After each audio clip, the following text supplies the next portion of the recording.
Hi guys, and welcome to Dee's Media World. Today I'm going to do the next episode in the Steven Universe lineup, Same Old World. So this episode is for pretty much all the Lapis Lazuli fans.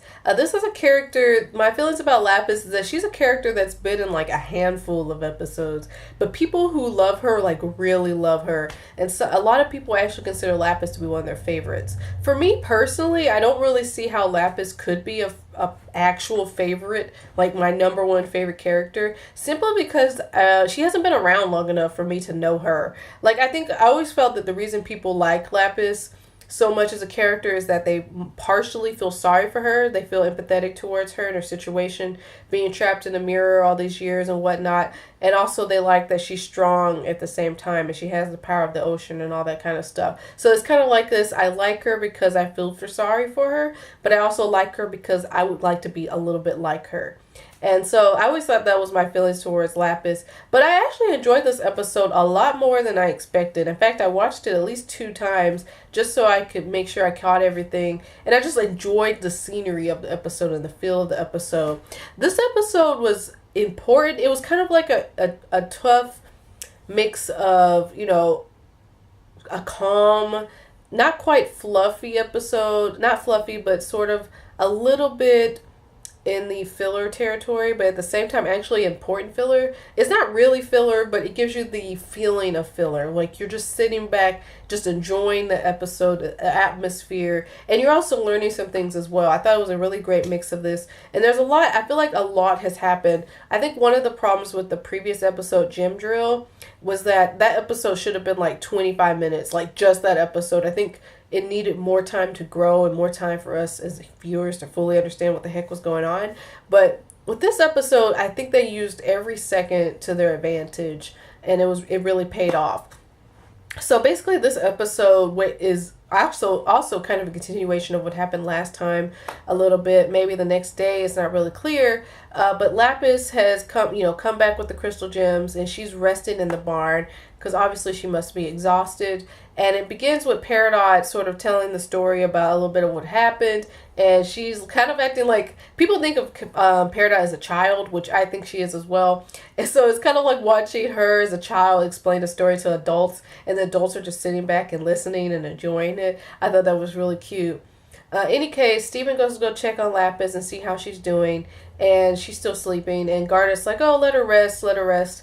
She'll be back soon enough, whatever. And like later that night, I think it's that same night, Lapis is like, okay, I'm going to leave, and I can't stay here, bye. And I like that Steven lets her go. That's actually proof a little bit of his maturity and his character, because even though he doesn't want Lapis to leave, he wants her to stay, he also understands why, from her perspective, she would want to leave. And he lets her go and doesn't really, bog her down or question her about it. He's like, she's been through enough as it is, like, let her go, do her own thing.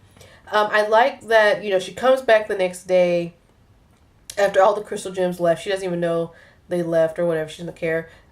She comes back and he notices her and is like, hey, you could stay here. You could stay here. Like, that's the typical Steven stuff they have. But I felt like it was realistic with the character of Lapis to try and leave, come back, and then realize I got nowhere to go and I don't feel like I should be able to stay here.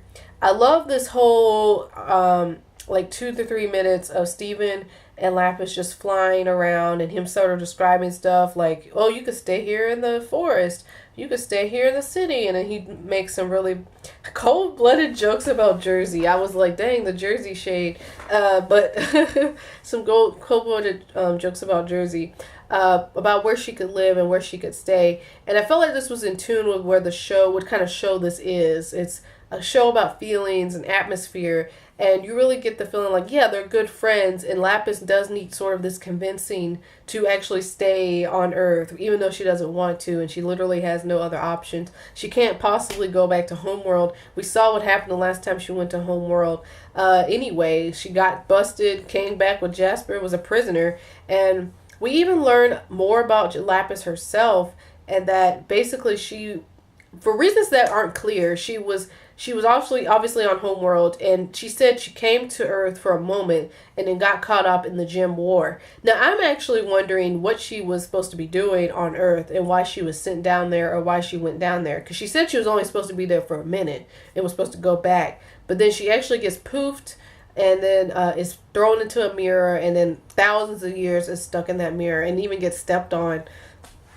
And that's why her gem was cracked. And I was like, oh, I felt her pain with that, her gem getting stepped on and her being cracked for all those years. And then Pearl is the one who saw her somewhere and picked her up. And I don't remember, I would have to rewatch season 1, but I think Lapis was just sitting in the attic or something, or in a box for like forever. Just sitting in a box forever and stuff like that. And that's kind of why she hates the crystal gems. Crystal gems aren't like a direct enemy of her, but they're not a supporter either. Because Lapis herself is sort of an anti-hero, so she kind of sees anybody who's not her as an enemy in a way, and as you're not my friend, but you're also not, I wouldn't say you're a direct enemy, but you're not my friend either. Any case, I liked that whole discussion. I thought that felt very natural. This whole episode felt very natural. Steven is definitely in his element. I think so far season 3 has been a little bit of Steven definitely being even more empathetic, being more even relatable to others than he's been in a while. Like, he's always been that way, but I feel like that might be the theme for season 3, is him talking people down and stuff like that. The ending of this episode was perfect, I thought, because just when you thought Peridot was forgotten about, you're like, oh wait, Peridot lives in the barn, right? So what's she gonna see when she sees Lapis? And I love that reaction. And I saw a clip, a little bit of what happens in the next episode, but it's gonna be really amusing to see them be pissed at each other, and I can't wait for it. Overall, I love this episode. This might be my favorite episode of the season, even though Lapis is not my favorite character. So that's impressive for me, because I'm not the biggest fan of her, but I still really enjoyed the episode, and I would totally recommend it to anybody else who watches Steven Universe. So I'll see you guys in the next one. Bye.